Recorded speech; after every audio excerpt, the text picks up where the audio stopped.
volume of coach tours in and around the city making their way into the Trinity College. It wasn't a pleasant experience in there at the Bookkells, if you did Bookkells. 8th century manuscript of the four Gospels, and it's housed in Trinity College and a vault in Trinity College. And, yeah, we get a lot of visitors over here to view something that dates back that far. So it's housed in Trinity College down there in the library. Under renovations as well, the library at the present moment, and those of us that may have a bit of free time might consider maybe visiting the Bookkells in the library in Trinity College. Can one get in as an individual? Yeah, you book it online. Yeah, you can book it online. Yeah, book it online. So they'll give you a code, and you just scan the code to get into Trinity College. 1592, founded by Queen Elizabeth I Trinity College, and of course really to educate her own, as in at the time the Protestants.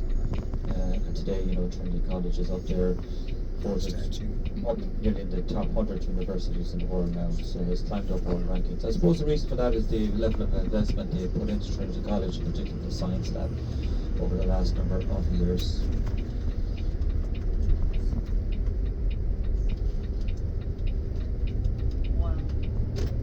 College Green area that we're on now, very, very busy at the present moment. There is plans to pedestrianise this whole area. That is particularly up there in the plans proposal by Dublin City Council to pedestrianise this whole area of College Green. Maybe not so much pedestrianised at all. They will have the Lewis, maybe an expansion of the Lewis up along here. Maybe one lane for buses. But the big plan was to pedestrianise a lot of this area out here of College Green. We're going to make our way up now to James Street. This is the direction we're heading. And of course we're over here on the south side of the city, and you have Grafton Street just off James Street here on College Green. We'll be driving up by that later on this afternoon. I know some of us were down there in Temple Bar. We experienced nightlife in Temple Bar, which is down there on the right hand side, the cobbled streets of Temple Bar. Everything from food to music to entertainment, shops, all down there in the Temple Bar area. And, you know, for anybody visiting Dublin, spending a couple of nights in the city there, you know, it is a worthwhile visit down there to Temple Bar to experience the nightlife of Temple Bar.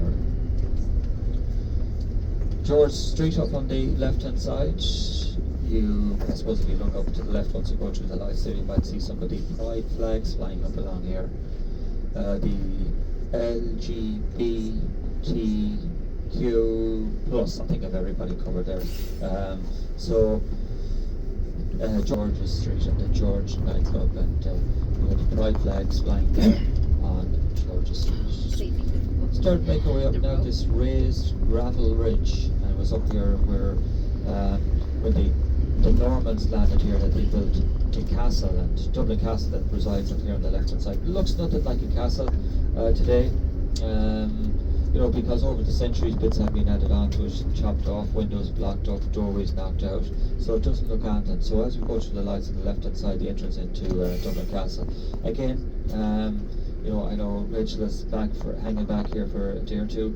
Well worth a walk into the grounds of Dublin Castle. If you want to do a tour, of course, you have to pay for a tour of the castle, but you can walk through the grounds of Dublin Castle. See, if you look into the left-hand side, you'll see it looks nothing like a castle, but you have to imagine back here in the 12th century when they started to build the castle here. Commanding views. Well, I suppose we learned a lot about that yesterday when we were down there at the Rocket Cache, and why they built the structures that we have, in particular castles, on these raised elevated sites, commanding views right across the countryside. Now, not far off Trinity Colleges, or should I say Christchurch Cathedral, is what we're looking at up here in front of us. 1172.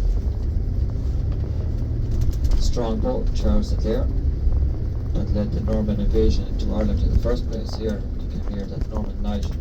You will be taken on your guided tour from the crypt down at the bottom to the belfry at the very top to ring